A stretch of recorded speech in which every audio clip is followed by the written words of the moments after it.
Welcome to our video on continuous renal replacement therapy, or CRRT. In the next few minutes, you'll learn what CRRT is, when it's used, and how it helps patients in intensive care. CRRT is a type of dialysis that works slowly and continuously, 24 hours a day. Unlike regular dialysis, which happens a few times a week, CRRT gently removes waste products and fluid from the blood in critically ill patients. Doctors use CRRT mainly in the intensive care unit, especially for patients who are unstable. It is preferred when a patient has low blood pressure, sepsis, or multi-organ failure, because it avoids sudden fluid shifts that can be dangerous.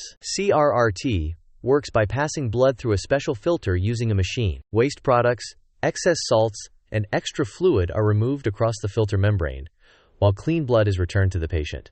This process mimics the natural function of the kidneys, but does so more gently and continuously.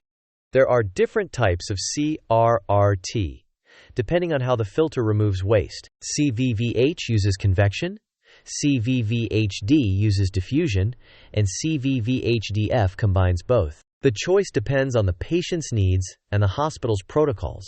The main benefits of CRRT are maintaining fluid balance, correcting electrolytes, and supporting blood pressure stability. By working slowly, it reduces stress on the body compared to conventional dialysis. Like any therapy, CRRT has risks. Because blood is filtered outside the body, there is a chance of bleeding, clotting, or infection at the catheter site. Patients often need blood thinners to keep the circuit running, which must be carefully monitored. CRRT requires a team approach.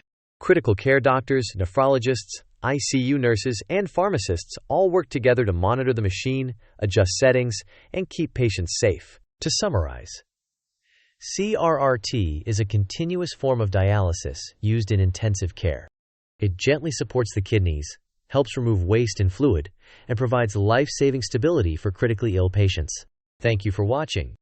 To learn more about kidney health and critical care, visit our website at Renes.care. This video is for educational purposes only, and not a substitute for medical advice. Always consult healthcare professionals for treatment decisions.